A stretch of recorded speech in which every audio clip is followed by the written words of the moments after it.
अधिकारियों के द्वारा बताया गया था कि 2 महीने के अंदर इस गौशाला का निर्माण हो जाएगा, लेकिन साल भर बीतने को हैं, ना तो यहाँ पर कोई गौशाला का निर्माण कराया गया, ना यहाँ पर उसकी बाउंड्री उठाई गई, ना यहाँ पर जानवरों के लिए कोई सुविधा रखी गई।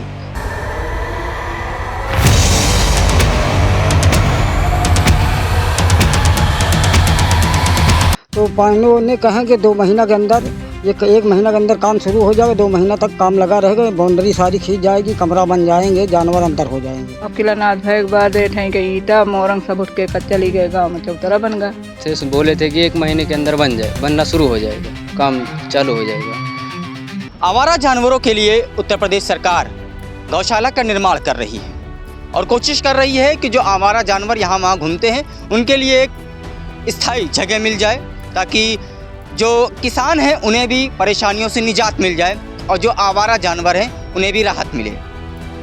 इसकी शिकायत पर, ग्रामीणों की शिकायत पर रायबरेली के रोहनिया ग्राम सभा में एक गौशाले का निर्माण किया जाना था।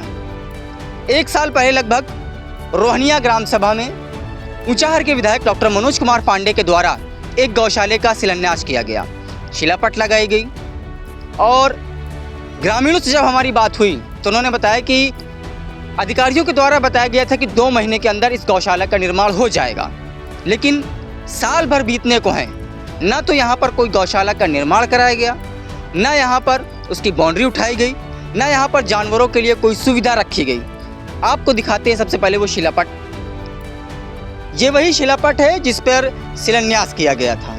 आप यहाँ पर देख सकते हैं कि इसमें साफ तौर पर लिखा हुआ है कि मनरेगा योजना अंतर्गत निर्माणाधीन अस्थायी गौवंश आश्रय स्थल ग्राम पंचायत रोहनिया का शिलान्यास डॉक्टर मनोज कुमार पांडे के द्वारा किया गया है।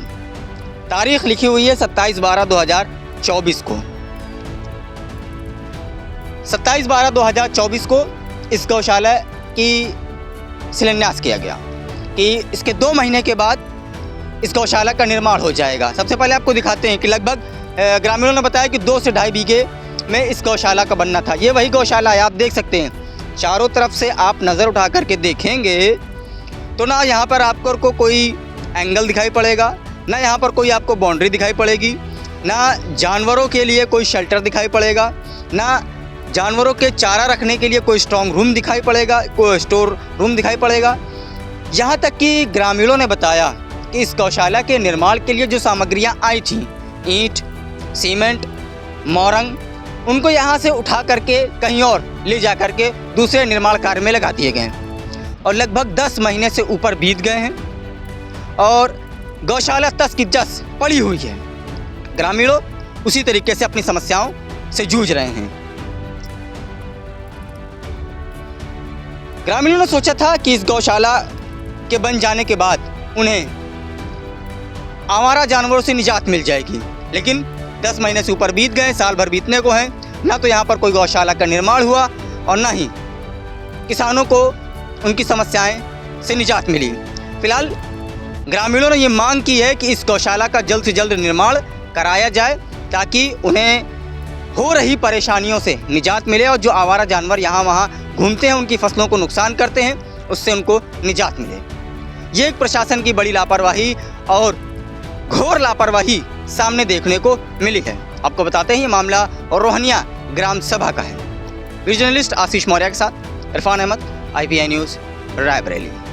अरे गौशाला शिलान्यास तो करवा दिया है, मनोज पांडे ने शिलान्यास करवा दिया है और उनसे बोला कि मान लो भाई नष्ट हो रहा फसल से, हम लोग ताकते ताकते सारी रात सारा दिन परेशान हो जाते हैं और सारा फसल चट जाते हैं। तो पांडे ने कहा कि 2 महीना के अंदर, एक महीना के अंदर काम शुरू हो जाएगा, 2 महीना तक काम लगा रहेगा, बाउंड्री सारी खींच जाएगी, कमरा बन जाएंगे, जानवर अंदर हो जाएंगे।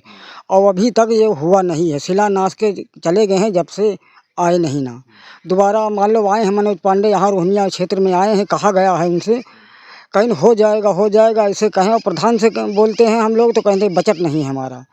अब इसका विधायक जी जाने, जब ही हमारे पास आएगा बजट तभी बनेगा।